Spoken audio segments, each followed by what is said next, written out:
তাহাজ্জুদের নামাজ কয় রাকাত? প্রিয় ভাইয়েরা আমার, প্রিয় বোনেরা আমার, অনেকেই আমাদেরকে এই প্রশ্নটা করে থাকেন যে হুজুর, তাহাজ্জুদের নামাজ আসলে কয় রাকাত? তাহাজ্জুদ নামাজের পড়ার সিস্টেমটা কি? এই নামাজটা আসলে কি করে পড়তে হয় বা কখন পড়তে হয়? এটার পদ্ধতিটা কি? অনেকেই আমাদেরকে কিন্তু এই প্রশ্নটা করে থাকেন। এজন্য প্রিয় ভাইয়েরা আমার, আজকে আমরা জানবো হচ্ছে তাহাজ্জুদের নামাজ কয় রাকাত।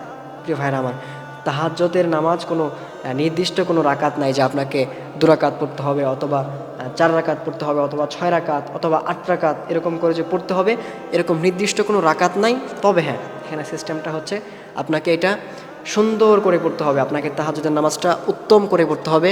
অর্থাৎ হচ্ছে আপনি যখন তাহাজ্জুদের নামাজে দাঁড়াবেন, নরমালি আপনি যখন আমরা দেখা যায় ফজরের ২ রাকাত সুন্নত পড়ি, অথবা ফরজের ২ রাকাত নামাজ পড়ে যেরকম করে পড়ি, এরকম করে আপনি পড়বেন। তবে আপনি পারলে একটু লং করার চেষ্টা করবেন। তাহাজ্জুদের নামাজটা আপনি যখন পড়বেন, ২ রাকাতই পড়বেন, আপনি প্রত্যেক রাকাতে মিনিমাম মানে ১ পৃষ্ঠা করে, অর্থাৎ একটু লং করার চেষ্টা করবেন। আপনি তাহাজ্জুদের নামাজের যে রুকু সিজদাগুলো আছে, তারপর যে তাসবিহ তাহলিলগুলো আছে, তারপর আপনি যে সূরা কিরাতগুলো পড়বেন, এগুলো একটু লং করার চেষ্টা করবেন। অর্থাৎ ২ রাকাত নামাজে আপনি মোটামুটি একটু লং টাইম নিয়ে পড়ার চেষ্টা করবেন।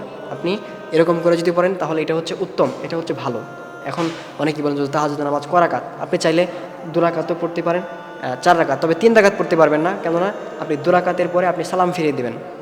সালাম ফিরিয়ে আপনি আবার ২ রাকাত পড়বেন, পড়বে আবার সালাম ফিরিয়ে দিবেন, আবার ২ রাকাত, এরকম করে আপনি চাইলে পড়তে পারেন, সমস্যা নাই। এরকম করে আপনি ২ রাকাত, ৪ রাকাত, অথবা ৬ রাকাত, ৮ রাকাত এরকম করে আপনি পড়তে পারেন, সমস্যা নেই। তবে নির্দিষ্ট যে আপনাকে এই ২ রাকাতেই পড়তে হবে বা ৪ রাকাতেই পড়তে হবে, এরকম নির্দিষ্ট কোনো নাই। কেননা এটা হচ্ছে নফল নামাজ, এটা হচ্ছে নফল ইবাদত। তবে কিন্তু এই তাহাজ্জুদের কিন্তু অনেক গুরুত্ব রয়েছে। এই তাহাজ্জুদের নামাজের কিন্তু অনেক গুরুত্ব রয়েছে। আপনি কোনো মানুষ যদি এই তাহাজ্জুদের নামাজ কন্টিনিউ পড়তে পারে, আর পরে আল্লাহ তাআলার কাছে চাইতে পারে, আল্লাহ তাআলা তার ভাগ্যকে চেঞ্জ করে দিবেন, আল্লাহ তাআলা তার কপালকে পরিবর্তন করে দিবেন। কেননা এই তাহাজ্জুদের নামাজের অনেক গুরুত্ব রয়েছে। আল্লাহ তাআলা শেষ রাতে প্রথম আসমানে চলে আসেন, এসে বান্দাদেরকে ডাকতে থাকেন, আল্লাহ আমি মুস্তাগফিরিন ফাস্তাগফিরুল্লাহ, কে আছো আমি রবের কাছে ইস্তেগফার করবে, কে আছো আমি রবের কাছে ক্ষমা প্রার্থনা করবে, কে আছো বিপদের মধ্যে পড়ে গেছো আমি রবকে বলো, আমি রব তোমার বিপদ দূর করে দিব, কে আছো মুসিবতে পড়ে গেছো আমি রবকে বলো, আমি রব তোমার মুসিবত দূর করে দিব। আল্লাহ তাআলা এরকম করে বান্দাদেরকে প্রথম আসমানে এসে ডাকতে থাকেন। এই জন্য প্রিয় ভাইরা আমার, আপনি তাহাজ্জুদের নামাজের সময় আপনি যদি তাহাজ্জুদের নামাজ পড়ে আল্লাহ তাআলার কাছে হাত তুলে চাইতে পারেন, আল্লাহ তাআলা দেখবেন যে আপনার সমস্যাগুলো দূর করে দিবেন। আল্লাহ তাআলা আপনার যে বিপদ আপদ মুসিবতগুলো আছে আল্লাহ তাআলা সেগুলো দূর করে দিবেন। এই জন্য অবশ্যই আমরা তাহাজ্জুদের নামাজ কন্টিনিউ করার চেষ্টা করব। আর তাহাজ্জুদের নামাজের সময় কোনটা? তাহাজ্জুদের নামাজের সময় হচ্ছে যে রাত ১২টার পর থেকে আপনি ফজরের নামাজের আগ পর্যন্ত, অর্থাৎ সুবহে সাদিকের আগ পর্যন্ত আপনি তাহাজ্জুদের নামাজ পড়তে পারবেন, সমস্যা নাই।